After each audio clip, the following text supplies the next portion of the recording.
All hail the power of Jesus' name. Let angels prostrate fall. Bring forth the royal diadem and crown him Lord of all. Bring forth the royal diadem and crown him Lord of all.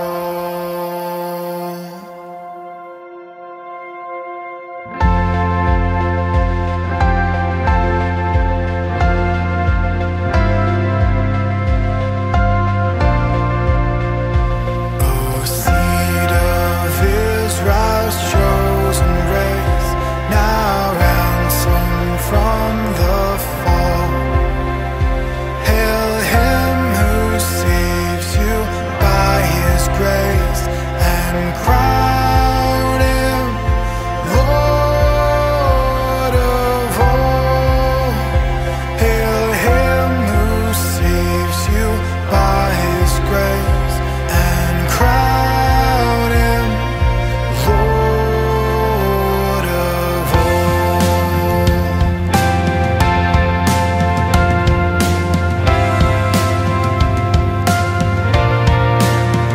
Sinners whose love can never forget the wormwood and the gall.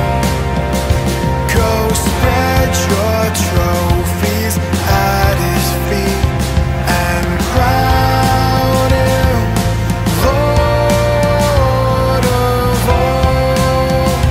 Go spread your trophies at his feet and crown him Lord of all.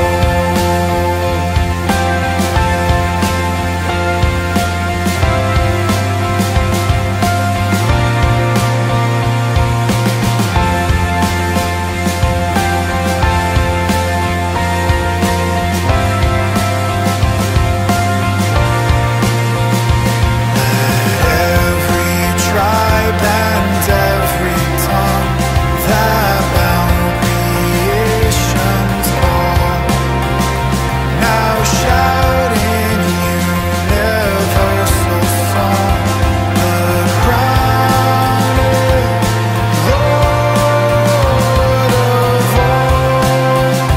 Now shout in universal song, the crown is Lord of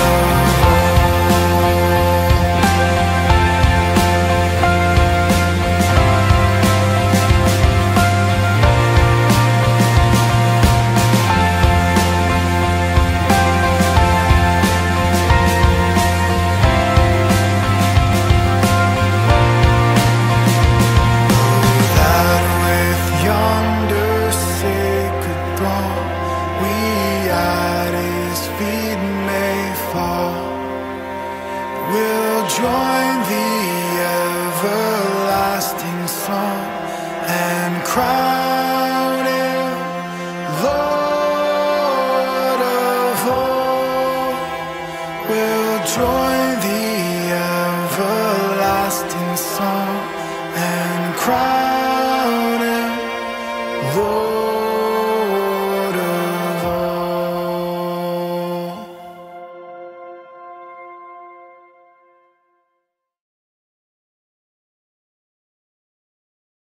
Ayan po, isang mapagpalang araw po sa bawat isa sa atin. Ako po ang inyong lingkod, si Pastor Neng Makaday, na maging lingkod ninyo po sa araw na to para sa ating prayer covenant. Tayo po muna ay manalangin sandali. Patuloy kaming nagpupulit, nagpapasalamat Panginoon sa umagang ito, sa araw na to na muli mo kaming ginising, binigyan ng panibagong buhay, binigyan ng panibagong lakas at panibagong pangarap Panginoon upang patuloy mo kaming maging daluyan ng pagpapala Panginoon. Salamat po sa panibagong araw na to, sa magandang panahon, sa kalakasan, sa bawat kalutasan ng mga problema ang aming nararanasan Panginoon. at ramdam po namin ang iyong kamay, ang iyong pagkalinga at iyong pag-ibig, ang patuloy na yumayakap para sa amin. Salamat po sa pamagitan ng Banal na Espiritu Santo ay ramdam po namin ang iyong presensya.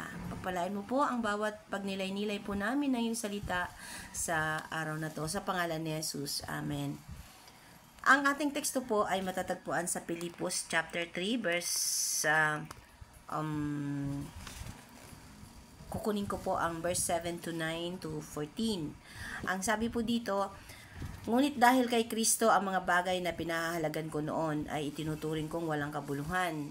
Ngayon, itinuturing kong walang kabuluhan ang lahat ng bagay bilang kapalit na lalong mahalaga ang pagkilala kay Kristo Jesus na ating Panginoon. Ang lahat ng bagay ay pinalalagay kong walang kabuluhan at itinuring kong basura, makamtan ko lamang si Kristo at lubos na makipag-isa sa Kanya. 14. Nagpupunyagi akong patungo sa hangganan upang makamtan ang gantimpala ng pagkatawag sa akin ng Diyos sa pamamagitan ni Kristo Jesus, ang buhay na nasa langit. Kung napag-aralan natin ang buhay ni Apostol Pablo, napakaganda ng kanyang biglaang pagbabago. Mula sa pagtuligsa at paghangad na mahuli, mapabilanggo ang mga Kristiyano na alagad ni Jesucristo noong unang panahon. Katulad siya na naging saksi sa pagbato kay Esteban hanggang sa mamatay, at hindi pa siya nasiyahan doon. Humingi pa siya ng pahintulot na tugisin ang mga alagad ni Kristo sa Damascus. At yung magandang encounter niya dito kay Jesus, siya yung nagkaroon ng personal encounter kay Jesus doon sa road to Damascus, no? Yung kanyang conversion. At simula noon, nung na-convert siya, na-encounter niya personal si Jesus, ay nagbago ang pananaw ni Pablo sa buhay, lalong-lalo na ang pamumuhay bilang mananampalataya. May ilang nais ko lang pong imaibahagi ang nakita ko dito sa teksto na aking nakuha. Number 1, ang dating pinagkakaabalahan noon ay nagiging walang kabuluhan. Minsan sa buhay natin, nakatuon tayo sa mga bagay na gusto natin masatisfy yung ating laman. At ang dahilan na tayo ay nagiging failure sa ating mga buhay. Sabi nga sa nabasa ko sa Facebook, if we are focused and run to the problem, it is race. But if you lift it up to the Lord, it is grace. Doon tayo minsan bumabagsak. Nais din natin naman na mapabuti ang ating kalagayan o yung ating purpose kung bakit tayo nakakapasok doon, nakakasuong tayo doon sa sitwasyon na minsan akala natin okay, pero at the end of the day, napapahamak tayo. At yung oras lang, yung lakas lang, nauubos financially, of course, para lang masatisfy yung ating gusto, pero at the end of the day, failure pa rin tayo. Pangalawa, habang hindi natin nakikita ang kahalagahan ng pagkatawag sa atin ng Diyos, ang lahat ng bagay ay nawawalan ng value o halaga. Kasi, naglalaban yung ating laman at ang gusto at nais natin, ay nawawala yung boses ng Banal na Espiritu Santo sa atin. Nakikwinch, kumbaga, na napipigilan yung kanyang pagkilos. Yung nais natin lang naman na minsan na kung saan, bakit saglit lang nagpipray tayo kahit saglit lang, no? Pati yung mga bata o yung mga nakakasundo natin, kahit yung paano ba natin makikita ang purpose sa buhay natin kung tayo mismo ay hindi natin naririnig yung message ng salita ng Diyos o yung mensahe. Kasi kapag ang isip at ang puso natin ay nagsara at nagkaroon ito ng pain, nagkaroon ito ng anxiety or yung uneasiness, yung unpeaceful mind, kumbaga, yung message na kahaliit-liitan na nais ng Panginoon sa buhay natin, ay ito yung nawawala. So, paano ba natin ito ma-overcome? Bigyan po natin ng pansin ang pagkatawag natin. Sabi nga, always remember your first love. Who is your first love? Of course, yung first love natin, not in physical, no? Kundi yung unang pagtibok ng puso natin sa Panginoon. O yung unang tibok natin, lahat tayo ay nakakaranas ng failures.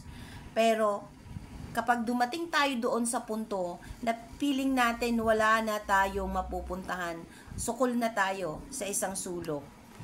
Remember the Word of God. Remember the promises of God. At yun yung part na kung saan, yun yung matinding labanan ng buhay natin bilang isang mananampalataya. Yung agawan ng laman at ng espiritual sa buhay natin. At kung minsan, paano ba natin ma-overcome ito? I-confess natin yung ating sarili sa Panginoon. I-confess natin na tayo isang makasalanan, na tayo ay mahina, na tayo ay walang lakas. Kaya nga sabi ni Pablo, di ba, wag mong sabihin na malakas ka ngayon. Baka bukas ikaw ay manghina o maging mahina ang iyong pananampalataya. Pinaparanas pala sa atin talaga ng Diyos yun upang maging dalisay tayong ginto. Kaya kung titingnan po natin, magpatuloy po tayo. Wag po tayong panghinaan ng loob. At ano yung ginagawa natin bilang isang mananampalataya? Makipagkasundong muli tayo sa Panginoon. Ask forgiveness and wag na nating gawin. Wag na nating gawin yung ginagawa natin, yung nakasanayan natin, na siyang nagiging dahilan upang sa ikapapahamak natin. Siyempre, number 3, yung magpunyigi tayo at magpatuloy tayo sa ating hangganan. Maaring hindi madali at madami ang tumatalikod. Pagod or quit na. Ayoko na, Panginoon. Ayoko na, pagod na ako. O marami ng sacrifices ang nakita natin. Pero alalahanin natin si Apostol Pablo. Minsan man ay nagsabing, nais kong maging maayos ang aking pagsunod sa Diyos. Pero naglalaban ang aking laman, ang mga bagay na nasa mundo ang aking ginagawa. Totoong may struggles sa pagsunod sa Diyos. Subalit kapag nalampasan na natin ang struggles na ito ay magiging patotoo, magiging magandang testimonyo natin. At hindi ka nag-iisa sa struggles na yan. Merong mga tao na mas higit pa pala doon sa mga pinagdadaanan mo. Sabi nga, sa 1 Corinthians 10 verse 13, walang pagsubok na dumarating sa inyo na hindi naranasan ng ibang tao. Ngunit, maasa natin ang pangako ng Diyos na hindi niya tayo pababayaan ang subukin at higit pa sa ating makakaya. Kaya po magpatuloy lang po tayo. Dumaranas man tayo ng mga paghihirap at mga pagsubok dahil sa ang hirap, mahirap talaga na sumunod kay Jesus. Pero ang lahat ng hirap natin ay hindi mawawalan ng kabuluhan. Alam niya ang bawat patak ng ating pawis at luha. Alam niya na yung gantimpala para sa atin ay nakahanda na sa kanyang kaharian. Kaya lang mga kapatid, wag po tayong panghinaan ng kalooban. Magpatuloy po tayo. Sabi nga doon sa 14, 'di ba, sa verse 14, babasahin ko sa English, I press on toward the goal for the prize of the upward call of God in Christ Jesus. Yun ang sinabi niya. Nagpupunyagi ako patungo sa hangganan upang makamtan ko ang gantimpala ng pagkatawag sa atin. Tinawag ka at dahil sa pagsunod mo, may gantimpala kang matatanggap pagdating ng araw. Tayo manalangin. Panginoon, hindi kami perpekto, hindi kami minsan okay yung aming kalagayan bilang isang mananampalataya. Subalit, dahil sa pangako mo, Panginoon, katulad ni Pablo, mayroon ka ring pangako sa amin, sa pagkatawag mo sa amin, Panginoon, sa pag-connect mo sa amin, Panginoon, sa pagpili mo sa amin, Panginoon. Pinili mo kami na sa lahat ng tao, Panginoon. Pinili mo kami at ibinilang mo kaming anak, Panginoon. Ano man yung aming mga kahinaan, ano man yung aming mga pagkukulang, hinihingi po namin ng tawad. Ano man yung mga bagay na naging daan upang naging mahina kami, Panginoon. Maging mga bagay na aming kinatitisuran, Panginoon. Lord, wag po naming tingnan yun, yung dungis ng aming kapwa, yung kahinaan ng aming kapwa. Kundi tingnan po namin yung aming kalagayan sa inyong harapan. Tingnan po namin kung ano, Panginoong Diyos, ang kalagayan po namin. Kung kami man, Panginoong Diyos, ay karapat-dapat na yung tawagin o hindi, Panginoon. Subalit, dahil sa iyong grasya, tinawag mo kami sa isang special na layunin. At ang layunin na yan ay amin pa pong hinahanap. At ang layunin na yan, Panginoon, ay patuloy po namin ginagampanan. At ang layunin na yan, Panginoong Diyos, ay upang mapabuti kami, maging mabuting tao kami, maging isang maayos na mananampalataya. Samahan mo po kami, Lord, sa aming lakbayin sa araw na to. At ang mga kapatid namin na ngayon ay nasa balik ng karamdaman, hinihingi po namin ng kagalingan, Panginoon, sa kanila, Lord. Ang iyong kamay, patuloy mong ipatong, Panginoon, ang kagalingan, Panginoong Diyos, at ang bawat isa, Panginoong Diyos, na nakasubaybay sa programang ito ay yung ingatan, Panginoon, samahan, ano man ang kanilang ginagawa at ano man yung kanilang nais sa buhay, Panginoon, ay patuloy nilang matagumpayan, Panginoon, sa araw na to, ayon sa iyong layunin. Salamat po sa pangalan ni Jesus. Amen. Amen.